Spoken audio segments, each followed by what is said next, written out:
చెప్పండి అంటే డిఎస్సికి సంబంధించి ఇప్పుడు ఇక్కడ ధర్నా చేయడం జరుగుతుంది ధర్నా చౌక్ లో. మరి ఎట్లా అంటే దీని మీద రెస్పాన్స్ ఇప్పటిదాకా రాని పరిస్థితి గవర్నమెంట్ నుంచి. మరి ఎట్లా చూస్తారన్న ఈ రోజు మళ్ళీ అక్కడేమో గ్రూప్ 2 మోతీలాల్ కూడా అక్కడ సమ్మె చేయడం జరుగుతుంది దీక్షకి సంబంధించి. మరి దీని మీద రెస్పాన్స్ ఇప్పటి వరకు రాలేదు. మరి దీన్ని ఎట్లా? నా పేరు బండారు సురేష్, ఉస్మానియా యూనివర్సిటీ విద్యార్థి నాయకుని. అయితే ప్రభుత్వాలకి అసలు చలనం లేదు. ఎందుకంటే ఈ రోజు మళ్ళీ రోడ్ల పైన రావాల్సిన పరిస్థితి వచ్చింది. ఆ రోజు మమ్మల్ని ఎలక్షన్ ప్రచారంలో మమ్మల్ని వాడుకున్నారు, రెచ్చగొట్టారు కదా. కాంగ్రెస్ ప్రభుత్వం రాగానే 2 లక్షల ఉద్యోగాలు ఇస్తానే అన్నారు, జాబ్ క్యాలెండర్ ఇస్తున్నారు. ఈ రోజు వినబడట్లేదా, కనబడట్లేదా, చూడట్లేదా మీరు? ఈ రోజు మేము రోడ్ల పైకి వచ్చి ధర్నాలు చేస్తుంటే ఒకసారి కాదు కదా, వీడికి పలుమార్లు చేస్తున్నాము. అమరావతి దీక్ష చేస్తున్నారు, మాతోటి ఎందుకు చర్చించట్లేదు అని మేము అడుగుతున్నాము. మా గురించి ఎందుకు మీరు మాట్లాడట్లేదు?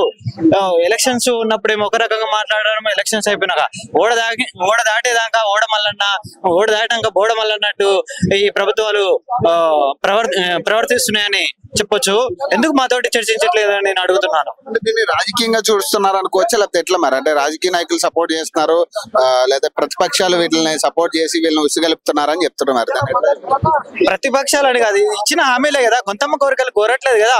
ప్రచారాలలో వీళ్ళు ఇచ్చిన హామీలే కదా మేము అడిగేది. ఏదైనా గొంతమ్మ కోరికలు లేకపోతే కొత్త కోరికలు కోరట్లేదు కదా. ఆ రోజు మమ్మల్ని మాకు హామీలు ఇచ్చారు కదా, అదే కోరికలు మీరు కూడా విన్నారు కదా. ఇవన్నీ మాకు హామీలు ఇచ్చారు. మీరు 30 లక్షల మంది విద్యార్థులు ఉన్నారు, మీరు ఒక్కొక్క కుటుంబానికి మీరు వేసి మేము గెలుస్తాం. మేము రాగానే 6 నెలలలో మేము సంవత్సరంలోనే 2 లక్షల ఉద్యోగాలు ఇస్తామని అన్నారు. ఈ రోజు 7 నెలలు గడిచిపోయినాయి. ఎందుకు మీరు యాక్షన్ తీసుకోవట్లేదు? గ్రూప్ 2 గానీ గ్రూప్ 3 గానీ అదే పోస్టులు కదా. మళ్ళీ 2000 పోస్టులు పెంచాలి గ్రూప్ 2 లో, గ్రూప్ 3 లో 3000 పోస్టులు పెంచాలి. మెగా డిఎస్సి అన్నారు, అదే డిఎస్సి ని కంటిన్యూ చేస్తున్నారుగా. 25 ప్రతిపక్షంలో ఉన్నప్పుడేమో 25,000 పోస్టు ఖాళీలు ఉన్నాయన్నారు. మరి ఇప్పుడు ఎందుకు అదే 11,000 నోటిఫికేషన్ కంటిన్యూ చేస్తున్నారని నేను ప్రశ్నిస్తున్నాను, అడుగుతున్నాను. ఈ రోజైనా దీని మీద రెస్పాన్స్ వచ్చే ఛాన్స్ ఉందా? అదే వస్తుందనే మేము అనుకుంటున్నాము. రావాలి, రాకపోతే మేము రానున్న ఎన్నికలు లోకల్ బాడీ ఎలక్షన్స్ ఉన్నాయి కదా, వాటిపైన మేము తప్పకుండా ప్రభావం చూపిస్తాం. పేపర్ లీకేజ్ మీద గట్ట మాట్లాడుతారు కదా, మరి వాళ్ళు కూడా ధర్నా చేస్తారు కదా పేపర్ లీకేజ్ ఇష్యూ మీద. బల్మూర్ వెకండ్ గానీ వీళ్ళంతా మన ప్రముఖుల ఇల్లు కూడా ముట్టడిస్తున్నారు.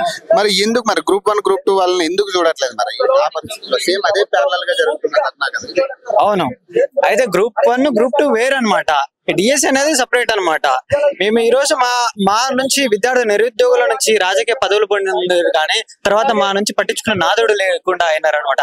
ప్రతిసారి నిరుద్యోగులకు అన్యాయం చేస్తున్నాయి ప్రభుత్వాలు. గత ప్రభుత్వం గానీ ఈ ప్రభుత్వం గానీ అసలు ఈ రకంగా అన్యాయం చేసుకుంటూనే పోతున్నాయి. వీళ్ళకి ఒక యూనియన్ లేదు, వీళ్ళు ఏం చేస్తారులే అనే కాన్సెప్ట్ పైన ఉన్నాయి. పదవులు వచ్చినాక రాజభోగాలు అనుభవిస్తున్నారు. కానీ మా గురించి అడిగే డిమాండ్స్ ఏంటన్నా ప్రధానంగా? ఇప్పుడు మాకు ఎలక్షన్స్ లలో 2 లక్షల ఉద్యోగాలు ఇస్తారని అన్నారు. ఆ 2 లక్షల ఉద్యోగాలను భర్తీ చేయాలి. మాకు మెగా డిఎస్సి ఇస్తున్నారు, ఆ 11,000 కంటిన్యూ చేస్తున్నారు. తక్షణమే ఇప్పుడు 25,000 పోస్టులని ఇప్పుడు ఉన్న ఖాళీలను వేసి వీళ్ళకి ఏమైనా సొమ్ము పోతుందా? వీళ్ళ ఆస్తులు ఏమైనా ఇస్తున్నారా? 1,000 కోట్లు ఇవ్వట్లేదు కదా. మా జీవితాలు బాగుపడతాయి కదా, మా కుటుంబాలు బాగుపడతాయి కదా. మా నుంచి ఒక కుటుంబాలు బాగుపడతాయి. 25-30 సంవత్సరాలు వచ్చినా కూడా మాకు పెళ్లిళ్ళు చేసుకోకుండా ఈ పేదరికాన్ని 5 రూపాయల భోజనాన్ని చేసుకుంటూ పేదరికాన్ని అనుభవిస్తున్నాం కదా. ఒక కుటుంబం బాగుపడుతుందని మేము ఆలోచిస్తున్నాం కదా.